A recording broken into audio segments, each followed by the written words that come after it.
চরফ্যাশনে আদালতের নিষেধাজ্ঞা অমান্য করে জমি দখলের চেষ্টা। বিস্তারিত ডেস্ক রিপোর্টে। ভোলার চরফ্যাশনে আদালতের নিষেধাজ্ঞা ও থানার নির্দেশ অমান্য করে গভীর রাতে ভেকু দিয়ে জোরপূর্বক মাটি কেটে জমি দখলের চেষ্টার অভিযোগ উঠেছে স্থানীয় হান্নান মুন্সি, রুহুল আমিন ও আবুল কালাম মুন্সির বিরুদ্ধে। বুধবার দিবাগত রাতে উপজেলার জিন্নাগড় ইউনিয়নের ৮ নম্বর ওয়ার্ডে কাজী শাহে আলমের মালিকানাধীন জমিতে এ ঘটনা ঘটে।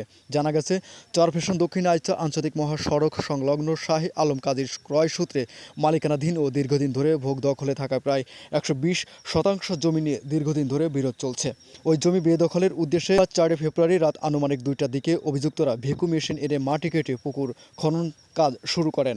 খবর পেয়ে বুধবার সকাল ৯:৩০টায় চরফ্যাশন থানা পুলিশ ঘটনাস্থলে গিয়ে সব ধরনের কাজ বন্ধ করে দেয়। এ সময় ভেকু চালক দ্রুত স্থান ত্যাগ করেন। এনে ঝামেলা হয়েছে, আমি এখানে মাটি কাটবো না। ঝামেলার কোনো মাটি কাটতে আসিনি আমি। এখন আপনি কি চলে যাবেন? হ্যাঁ, আমি চলে যাম। আমি এখন গাড়ি উঠে নিয়ে যাবো।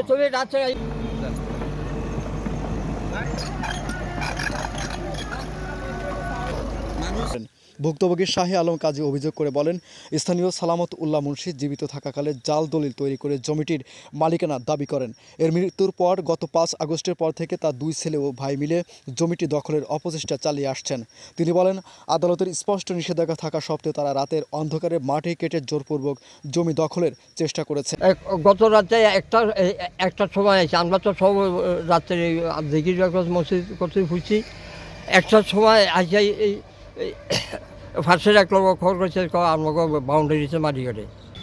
রুল আর হান্নান হাইকোর্টে এসে আছে, ওরা এসছে এই ধরনের নিষেধাজ্ঞা ইংরেজন আছে চিরস্থায়ী সূত্রে জমিনেরও রসিকের মূল মালিকের খরিজা অগ ভুয়া দলিল জম্মু জজ বাতিল করে দিয়ে RSS এর দলিল অগ জন্ম দিতে প্রমাণিত হয়েছে, বাতিল করে দিয়েছে।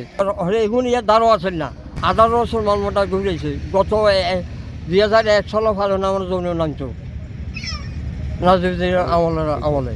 এই জানি আমার ঘর আছে ওই বিটা, আমার ঘর রাত্রে ভাঙি দই গেছে। আনি আমার এই আনতে বই করতে না যে উড়াইব থানায় দরখাস্ত আর ঘরে উঠাইতে না অন আমার রাজকে আই মাটি কাটে 1291 1292 ভুয়া প্রমাণিত হয়েছে। মালিকানা কোনো সত্য নাই, খালি শুধু ওরা ভুয়া রেকর্ড করেছে, এই রেকর্ড বাতিল করে দিয়েছে। আদালতে জুম্মুদও ধরা দিয়েছে। আমার ঘর আছে তো ঘর লইয়েছে, সেটাও ফেরে আছে। স্থানীয় বাসিন্দারা জানান, এর আগেও হান্নান মুন্সি নিজেকে রাজনৈতিক নেতা পরিচয় দিয়ে জমির উপর থাকা একটি টিনশেড ঘর ভাঙচুর করেন এবং ঘরের মালামাল লুট করে নিয়ে যান।